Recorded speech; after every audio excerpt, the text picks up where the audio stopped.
मैं आपको उस एक्सपीरियंस से और वचन से आपको बताता हूं प्रार्थना कैसे करनी चाहिए। सीधा डायरेक्ट प्रभु यीशु मसीह का वचन करें। आज बड़े ध्यान से इस प्रार्थना को, इस वचन को सुनना। अगर आपने सुना और माना, लाइफ सेम नहीं होगी, उत्तर आएंगे, आपकी लाइफ रिलीज होगी, शैतान से डिलीवरेंस होगी, हर तरह से आप ऊंचा जाएंगे। आमीन खड़कने वाला चाहिए जरा। अपने हाथों को उठाओ। जो कुछ आज मैं सुनता हूं, मैं उस पे फलों को लाकर अपने परमेश्वर को खुश करूंगा प्रभु यीशु मसीह के सामर्थी नाम में। जोर से तारीफ करो जितने हाथों में ताकत है, जोर से। लूका 6 उसकी 12 और 13 आयत को हम पढ़ेंगे। उसमें लिखा है कि उन दिनों में वह पहाड़ पर प्रार्थना करने के लिए गया और परमेश्वर से प्रार्थना करने में सारी रात बिताई। जब दिन हुआ तो उसने अपने चेलों को बुलाकर उनमें से 12 चुन लिए और उनको प्रेरित कहा। बाइबल कहती है प्रभु यीशु मसीह ने सारी रात प्रार्थना की। पहाड़ पर प्रार्थना करने के लिए गए और सारी रात प्रार्थना करते रहे, क्योंकि दिन को परमेश्वर को चेलों को चुनना था। एक इंपॉर्टेंट काम परमेश्वर ने करना था। परमेश्वर ये नहीं चाहते थे कि वो चर्च को, कलीसिया को, लोगों को, क्योंकि प्रभु जानते थे कि उनका एक लिमिटेड टाइम है जो उन्होंने जीना है और उसके बाद क्रूस पर चढ़ना है, मरना है और फिर तीसरे दिन मुर्दों में से जी उठना है, फिर 40 दिन प्रीच करना है और उसके बाद 41वें दिन स्वर्ग पे चले जाना है और फिर उसने लेने आना है। ये परमेश्वर को मालूम था। तो परमेश्वर जानते थे कि उसके जाने के बाद वो चेले काम करेंगे जिन्होंने परमेश्वर से सीखा है। इसलिए अगर आप बाइबल को ध्यान से पढ़ेंगे तो परमेश्वर ने कुछ महीने ही लोगों के साथ उनको चंगा करते हुए और उनको प्रीच करते हुए बिताए। कुछ लोग 34 दिन कहते हैं, हम 2 महीने भी लगा लें। और बाकी के 3.5 साल उसने चेलों को ट्रेंड करने के लिए, चेलों को सिखाने के लिए बिताए, क्योंकि परमेश्वर ये जानते थे कि अब ये मेरा सुसमाचार चेले आके लेके जाएंगे। तो परमेश्वर ये जानते थे कि मैं चर्च को कमजोर लीडर ना दूं, डाइवर्टेड लीडर ना दे दूं, शारीरिक अगुवे ना दे दूं, गलत अगुवे ना दे दूं। तो परमेश्वर ने अपने डिसीजन को सही करने के लिए सारी रात प्रार्थना की। लेकिन आज का विश्वासी जब पता है कि सुबह एक बड़ी अच्छी डील करने के लिए जाना है, रात को वो मोबाइल पे लगा होता है और 2 बजे व्हाट्सएप चला के, फेसबुक चला के, सारे दोस्तों को इंस्टाग्राम पे चेक करके फिर वो सोता है और फिर लाइफ में गलतियां करता है और फिर इल्जाम दूसरों पे डालता है। यार ये बंदा गलत मिल गया लाइफ, यार मेरा पार्टनर गलत मिल गया, बिजनेस पार्टनर सही नहीं मिलिया मैनू, यार मैनू उन्हें धोखा दे दिता। जीसस जानते थे कि अपना फेलियर किसी के ऊपर डालने के बजाय ये अच्छा है कि मैं सारी रात परमेश्वर से प्रार्थना करूं और परमेश्वर से अगुवाई को मांगूं और अपने डिसीजंस के ऊपर परमेश्वर की अगुवाई को लूं, ताकि मैं कोई भी गलती ना करूं। हालांकि उन 12 चेलों में से एक व्यक्ति शैतान था, यहूदा इस्करियोती, लेकिन वो भी परमेश्वर की इच्छा के नीचे ही था कि उसका चेला ही उसे पकड़वाएगा, उसका प्रेम करने वाला, उसको चुंबन देने वाला, किस करने वाला चेला ही उसे पकड़वाएगा। लेकिन आज कितने विश्वासी हैं जो अपनी लाइफ के इंपॉर्टेंट डिसीजंस लेने हो तो वो प्रार्थना के साथ जाते हैं। आपके बच्चों को कौन से स्कूल में डालना है, ये प्रार्थना का विषय है। आपको किस जगह पर कैसे सेवकाई करनी है, प्रार्थना का विषय है। इस सेवकाई को करने से पहले, इस सेवकाई को शुरू करने से पहले मैं लंबी लंबी रातों प्रार्थनाओं में रहा हूं कि मुझे किस तरह से शुरुआत करनी है, कहां करनी है, मुझे कुछ मालूम नहीं था। बाइबल कहती है प्रार्थना छुटकारे को लेके आती है, लेकिन आज कितने विश्वासी हैं जो प्रार्थना करते हैं। अक्टूबर महीना एक बहुत स्पिरिचुअल महीना है और सबसे इंपॉर्टेंट महीनों में एक है आप लोगों के लिए। मैं आपको बता रहा हूं स्पिरिचुअली, मैं इसमें डिटेल में नहीं जाना चाहता। लोग जादू और टोनों के नीचे रहते हैं इन महीनों में, लेकिन इन्हीं महीनों में परमेश्वर का आत्मा भी आपकी लाइफ में बड़े काम करना चाहता है। बहुत लोग ये जानते हैं कि प्रार्थना करने से वो छूट जाएंगे, लेकिन जब भी वो प्रार्थना करने के लिए बैठते हैं, शैतान पूरी तरह से उन पे फाइट करता है। आपके परिवार के बीच से होके, आपके शरीर के बीच से होके, इच्छाओं के बीच से होके, आपको जब प्रार्थना करने का समय होता है, हर तरह के नेगेटिव ख्याल आपके मन में आता है, हर तरह का अविश्वास आपके मन में आता है। तो मैं भी ये क्वेश्चन करना चाहता हूं कि जब आप प्रार्थना करने के लिए बैठते हैं तभी ऐसा क्यों होता है? आप टीवी देखने के लिए बैठते तब ऐसा क्यों नहीं होता? जब आप प्रार्थना करने के लिए बैठते हैं तभी अविश्वास मन में क्यों आता है? तभी शैतान मन में क्यों आता है? तभी नेगेटिव बात मन में क्यों आती? तभी पाप मन में क्यों आता है? क्योंकि शैतान को मालूम है प्रेयर में छुटकारा है। उसको पता है कि प्रेयर के द्वारा ही आप अगले लेवल तक जा सकते हो। उसको पता है कि प्रेयर के द्वारा ही आप ऐसे डिसीजन ले सकते हो जो आप अपने दिमाग से कभी नहीं ले पा रहे थे। क्योंकि उसको पता है कि जब आप प्रेयर करेंगे तो परमेश्वर आपकी स्पिरिट में आपकी अगुवाई करेगा। झट से आपको अंदर एक लाइट की तरह जगता है, जैसे लाइट जगती है ना एकदम कमरे में, वो मोमेंट एक लाइट की तरह होता है। जस्ट आपकी स्पिरिट में ऐसे आता है लाइट की तरह, और आपको मालूम होता है कि परमेश्वर ने आपसे बात की है। लेकिन ये सारी चीजें प्रार्थना में होती हैं और वचन पढ़ने के दौरान होती हैं, जब आप प्रार्थना वाले स्थान में होते हैं और आप वचन पढ़ते हैं। आप जानते हैं बाइबल में लिखा है कि प्रभु यीशु मसीह के कोड़े खाने से आप लोग चंगे हुए। लिखा है कि नहीं लिखा? तब भी कुछ विश्वासी बीमार रहेंगे। ऐसा क्यों? अगर यीशु मसीह के कोड़े खाने से हम चंगे हुए हैं, अगर हमारे परमेश्वर ने प्राइस पे कर दिया है, मूल्य अदा कर दिया है, तो फिर भी बीमारी क्यों? बीमारी इसलिए क्योंकि बाइबल का वचन कभी भी अपने आप पूरा नहीं होता। जिस तरह इंडिया का संविधान जो आपको ताकत देता है, जो ये कहता है कि जब आपने एक प्रॉपर्टी के पैसे पे कर दिए और वो प्रॉपर्टी की रजिस्ट्री आपके नाम के ऊपर है, तो कोई दूसरा उस पर कब्जा नहीं कर सकता, लेकिन फिर भी लोग कब्जा कर लेते हैं, हाँ या ना? फिर आप क्या करते हैं? आप कोर्ट में जाते हैं। आप कोर्ट में जाके बोलते हैं जज साहब को, जज साहब आपके संविधान में लिखा है कि ऐसा ऐसा ऐसा लॉ है, इस लॉ के मुताबिक ये मैं इस प्रॉपर्टी का मालिक हूं, कागज मेरे नाम पे हैं। तो वो जज डिसीजन देता है, जब सब कुछ जांच परख लेता है कि उस बंदे को बाहर निकाला जाए। लेकिन अगर आप केस नहीं करेंगे तो वो बंदा जो है वो आपकी प्रॉपर्टी के ऊपर कब्जा किए रहेगा। आप रोते रहिए, आप करलाते रहिए, आप भीख मांगते रहिए, आप रेंट पे रहते रहिए, आप कुछ भी करते रहिए, नुकसान झेलते रहिए, लेकिन ये सारी चीजें आपका छुटकारे का कारण नहीं बन सकती जब तक आप केस नहीं करेंगे। उसी तरह से आपको परमेश्वर के वचन जो बाइबल में लिखे हैं अपने आप से कभी भी पूरे नहीं होंगे जब तक आप इन वचनों को लेंगे नहीं। जब 2005 में बीमार था, जब मैंने आपको अपनी बाइबल, पहली बाइबल दिखाई थी, तो वो कहीं कहीं से काली है, कहीं कहीं से वो येलो है। क्यों? क्योंकि मेरे सिर पे जब मेरे को मेंटली अपसेट के अटैक होते थे तो बहुत सारा अनॉइंटिंग ऑयल मेरे सिर पे लगा रहता था। तो जब वचन मेरे सामने आता था, जहां हीलिंग होती थी, जहां कुछ छुटकारे का वचन होता था, तो मुझे रोना आता था और मैं बाइबल को पकड़ के ऐसे सिर पे लगाता था, वो तेल लगता था पेपर्स के ऊपर, वो काले हो जाते थे। तो मैं प्रभु से पूछता था कि परमेश्वर तेरे वचन में लिखा हुआ है, मैंने थोड़ी लिखा है, ये वचन मैंने थोड़ी बनाया है, तेरे वचन में लिखा हुआ है धर्मी का वंश बचाया जाएगा, तेरे वचन में लिखा हुआ है कि तेरे कोड़े खाने से मैं चंगा हो चुका हूं, तेरे वचन में लिखा हुआ है, अब ये तेरा वचन मेरी जिंदगी में पूरा हो। अपने आप कुछ नहीं होगा। पेंटिकोस्ट के दिन चेले प्रार्थना कर रहे थे। क्या प्रार्थना कर रहे थे? जब पवित्र आत्मा उतरा, मैंने लोगों को पूछा, मैं लोगों को पूछता हूं क्या प्रार्थना कर रहे थे कि पवित्र आत्मा उतरा? कहते जी प्रार्थना कर रहे थे कि परमेश्वर तेरा आत्मा उतरे। मैंने कहा ऐसा तो नहीं लिखा बाइबल में। वचन कहता है, उन्होंने पुराने नियम का वचन निकाल के योएल नबी की पुस्तक निकाली और कहा प्रभु तेरे वचन में लिखा है अंत के दिनों में तू अपना आत्मा सब मनुष्यों के ऊपर उंडेलेगा। अब तू अपने लिखे हुए वचन के अनुसार अपना आत्मा दे। जब परमेश्वर आपको लिखे हुए वचन से प्रार्थना करते हुए देखता है तो वो आपकी प्रार्थना मोड़ सकता है, खाली भेज सकता है, लेकिन वो अपने लिखे हुए वचन के बीच से की गई प्रार्थना को खाली नहीं भेजता।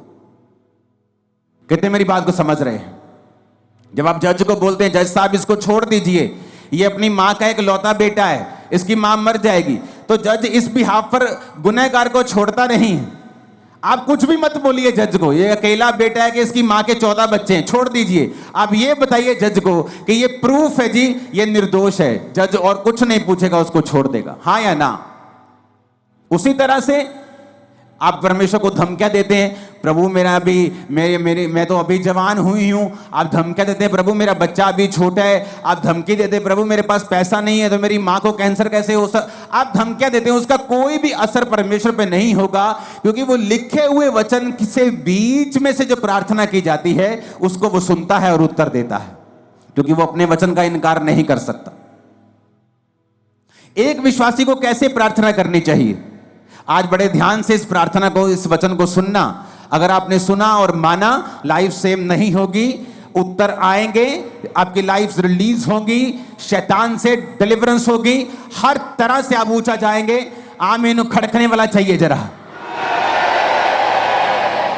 अब आपको बात बड़े ध्यान से समझना है, एक विश्वासी को प्रार्थना कैसे करनी चाहिए, यह मैं आपको समझाता हूं।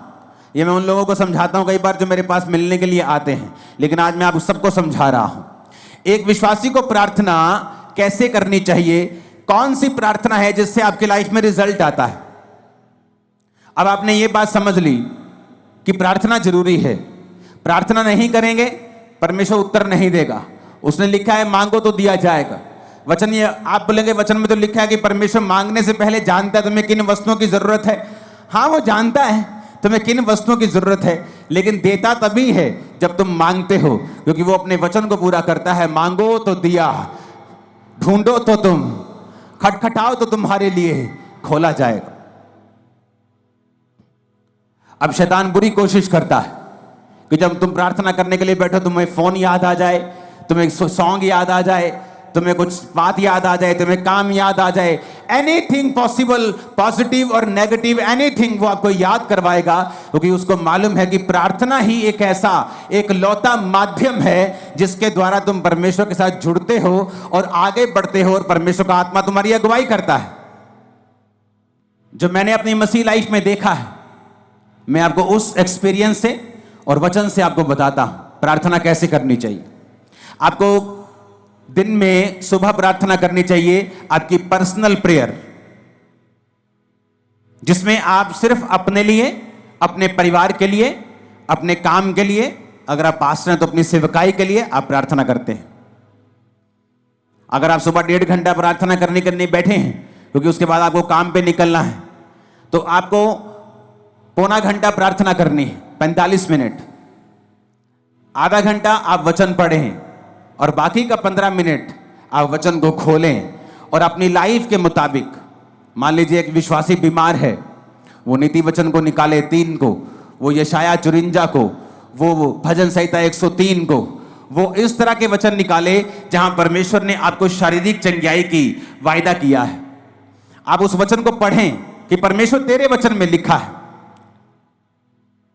जिस तरह जब मुझे रोग था तो मैं परमेश्वर को बोलता था कि प्रभु तेरे वचन में लिखा है भजन संहिता में कि तू मुझे दीर्घ आयु से तृप्त करेगा, तो मैं प्रभु से बात करता था, लड़ता था, जैसे फाइट करते हैं। किससे? वचन से। इमोशनल फाइट नहीं, उसका कोई फायदा नहीं। वचन से फाइट करना। परमेश्वर कहता है वचन से अपने प्रमाण मुझे दो, सबूत दो मुझे। क्यों मैं तुम्हें चंगा करूं, क्यों तुझे बच्चा दूं, क्यों ब्लेस करूं, सबूत दो। क्या है सबूत? सबूत वचन है। तो प्रभु से मैं बोलता था प्रभु तेरे वचन में लिखा है कि तू मुझे दीर्घ आयु से तृप्त करेगा, तो क्या इस रोग के साथ मैं दीर्घ आयु जी सकता हूं? अगर जी सकता हूं तो ये दीर्घ आयु किस काम की होगी अगर मैं सारी उम्र रोगी रहूंगा? तो मैं इस तरह से प्रभु के साथ फाइट करता था कि प्रभु तेरे वचन में लिखा है कि तू मुझे दीर्घ आयु से तृप्त करेगा। एक टेस्टिमनी को मैं पढ़ रहा था, एक सिस्टर की, आज बहुत सारी जबरदस्त गवाहियां आपने सुनी, तारीफ करो सब गवाहियों के लिए। तो मैं गवाही जब सुन रहा था तो एक सिस्टर थी जिसने वचन सुना, और वचन सुनने के बाद उसने रोज वचन के बीच से प्रार्थना करनी शुरू कर दी। तो हुआ क्या था, उसके यूट्रस में बीमारी थी, उसको बेबी नहीं, हस्बैंड में भी रोग था, बेबी नहीं हो सकता था। लेकिन उसे यह मालूम हुआ कि वचन के बीच से अगर मैं प्रार्थना करूंगी, प्रभु को उसके वायदे याद करवाऊंगी, तो ये परमेश्वर संभव है। उसने प्रार्थना करनी शुरू कर दी वचन से कि प्रभु तेरे वचन में लिखा है कि धर्मी का वंश बचाया जाएगा। मेरा वंश कहां है? क्या मैं धर्मी नहीं हूं? मैं तुझ पे विश्वास करती हूं तो मैं एक धर्मी हूं। प्रभु तेरे वचन में लिखा हुआ है कि तू बांझ को घर में लड़कों का आनंद करने वाली माता बनाता है। प्रभु तेरे वचन में लिखा हुआ है कि तू हमें फलवंत करेगा। प्रभु तूने आदम को कहा था be fruitful and be multiply. बिना बच्चे के मैं मल्टीप्लाई कैसे हो सकती हूं?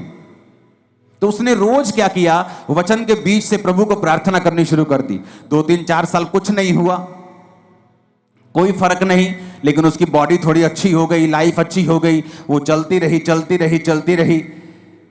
उसको शायद पीरियड भी नहीं आते थे, पता नहीं चलता था कि बेबी प्रेगनेंसी है कि नहीं है, क्योंकि बहुत सारी कॉम्प्लिकेशंस थी।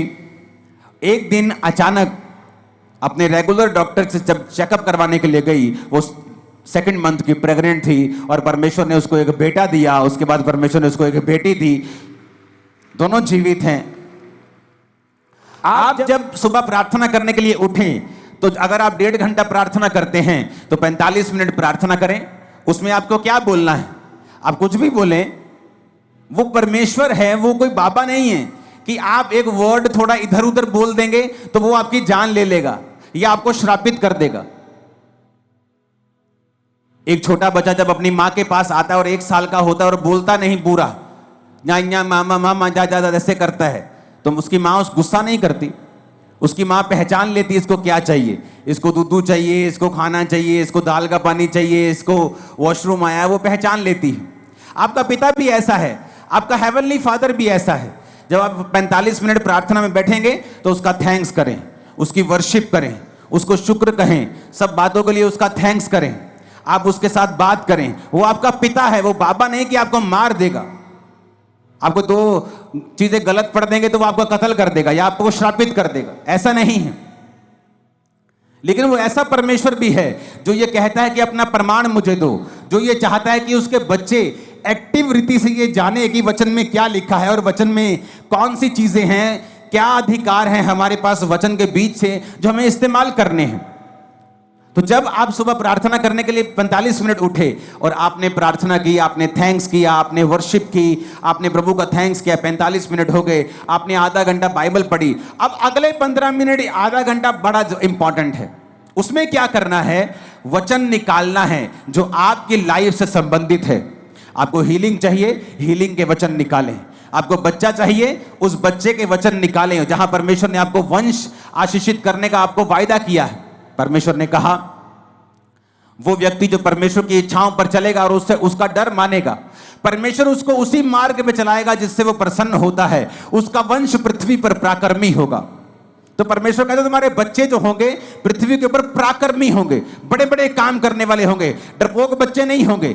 तो आप इस वचन का फायदा उठा सकते हो। अगर आपके बच्चे डरपोक है तो, अगर आपके बच्चे अनसक्सेसफुल है तो, कम पढ़ते हैं तो, समझ नहीं आती कि प्रभु तेरे वचन में लिखा है कि तेरा वंश पृथ्वी के ऊपर पराक्रमी होगा, मेरे बच्चों को पराक्रमी बना, मेरे बच्चों को एक्सीलेंट बना, मेरे बच्चों को ब्लेस कर।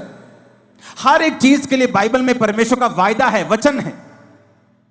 आप अपने मोहल्ले में क्रिश्चियन हैं, आप एक छोटा मोटा बिजनेस करते हैं, आप अगर वचन को जानते होंगे, आप उस वचन को निकाल लेंगे। प्रभु तेरे वचन में लिखा है, तूने कहा है कि तू मुझे सब जातियों से श्रेष्ठ करेगा, सब दूसरी जातियां अन्य जातियों से तू मुझे श्रेष्ठ करेगा। प्रभु मैं प्रार्थना करता हूं, मैं अपने टाइट को भी बोता हूं, मैं आज प्रार्थना करता हूं, मुझे सबसे श्रेष्ठ बनना है, मुझे बेस्ट बनना है अपने बिजनेस में, अपनी लाइफ में मुझे बेस्ट चाहिए। आप बेस्ट होंगे अगले 7 सालों के अंदर।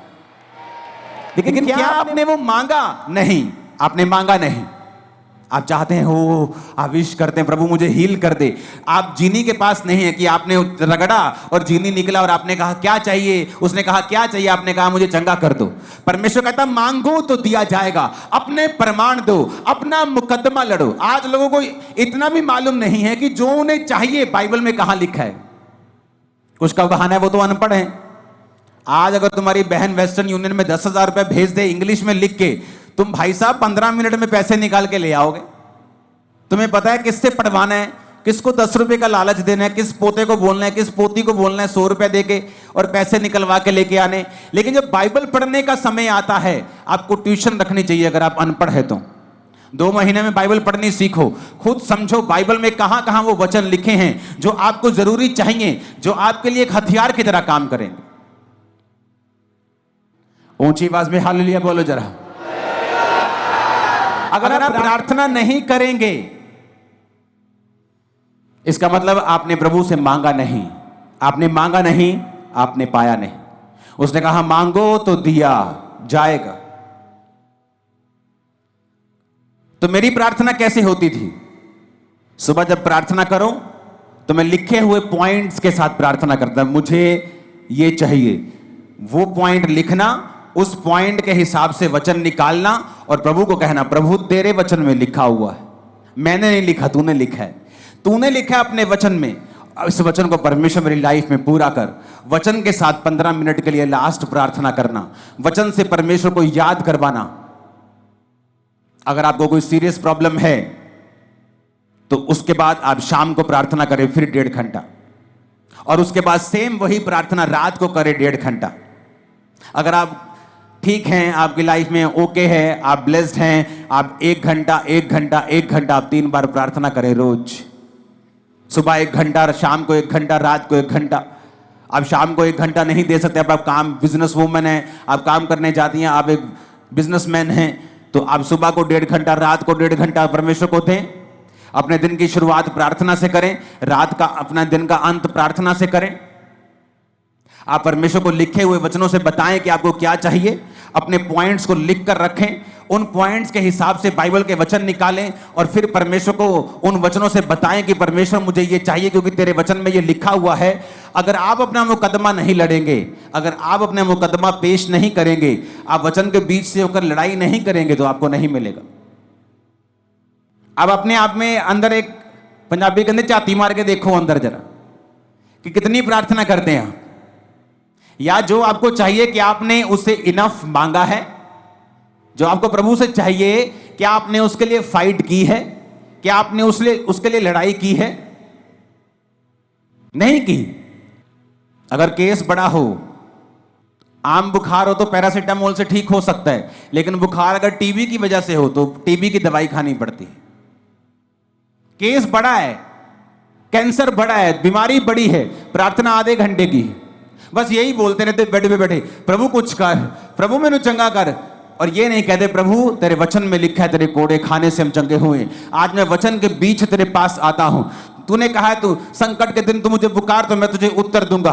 तेरे वचन में लिखा हुआ है कि तू अपने धर्मी जन के अपराधों को माफ करता है, उनको चंगा भी करता है, लेकिन वचन के बीच से हमने कोई प्रार्थना नहीं की। यीशु मसीह को मालूम था कि मैं अपनी चर्च को कमजोर चेले नहीं दे सकता, डाइवर्टेड चेले नहीं दे सकता, क्योंकि जब प्रभु यीशु मसीह ने 12 चेले चुने तो मैं आपको बता सकता हूं परमेश्वर के पास सैकड़ों लोग थे जो उसको उस समय फॉलो कर रहे थे, और सैकड़ों लोगों में से परमेश्वर ने 12 प्रेरित चुने थे, और उन 12 प्रेरितों को चुनने से पहले प्रभु यीशु मसीह खुद परमेश्वर होने के बावजूद भी वो सारी रात पिता से प्रार्थना करने के लिए गए। आज हमें लगता है ये अच्छा है, ये अच्छा है, लेकिन परमेश्वर कहता है विद प्रेयर अगर तुम वो काम करोगे तुम कभी फेल नहीं होगे। कितनों को इन बातों को समझ आ रही है, कहां गलती है, कहां चर्च गलती कर रही है। परमेश्वर ने सारी रात प्रार्थना रोज नहीं की, उसने रोज सारी रात प्रार्थना नहीं की। मैं रोज रात को प्रार्थना करता हूं, लेकिन रोज फुल नाइट प्रेयर नहीं करता हूं। मैं रोज सुबह प्रार्थना करता हूं, रोज रात को प्रार्थना करता हूं, शाम को भी हम फैमिली प्रार्थना करते हैं। हालेलुया। तो क्या मैं इनफ प्रार्थना कर रहा हूं? तो ये बेस्ट है कि अगर आप 1+1+1 प्रार्थना करें। अगर आप 1 घंटा प्रार्थना करने के लिए बैठे हैं सुबह 1.5 घंटा, तो आधा पौना घंटा आप प्रार्थना करें, प्रभु से अपने वर्शिप करें, उसका थैंक्स करें। उसके बाद आप बाइबल पढ़ें कुछ समय के लिए, और फिर कुछ समय आप बाइबल के वचनों के बीच से होकर प्रार्थना करें। आपकी लाइफ कभी भी सेम नहीं रहेगी।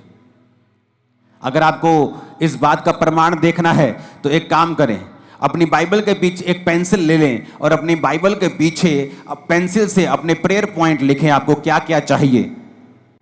पहला पॉइंट क्या चाहिए, दूसरा क्या चाहिए, तीसरा क्या चाहिए, चौथा क्या चाहिए। पेंसिल से लिखें, पेन से नहीं लिखना। और उन पेंसिल से लिखे हुए जो आपके प्रेयर पॉइंट हैं, उन्हें वचन के बीच से होकर आप रोज 1+1+1 रोज 2 समय कम से कम 1.5 घंटा या 1 घंटा 3 बार आप रोज परमेश्वर को याद करवाना शुरू करें। आप फिर देखें कुछ महीने बाद कि जो पॉइंट आपने पीछे लिखे हुए हैं, मैं आपको बता सकता हूं वेरी सून उनमें से 50%, 60%, 70%, फिर 90%, 100% आप उन प्रेयर पॉइंट्स को पूरा होते हुए देखेंगे।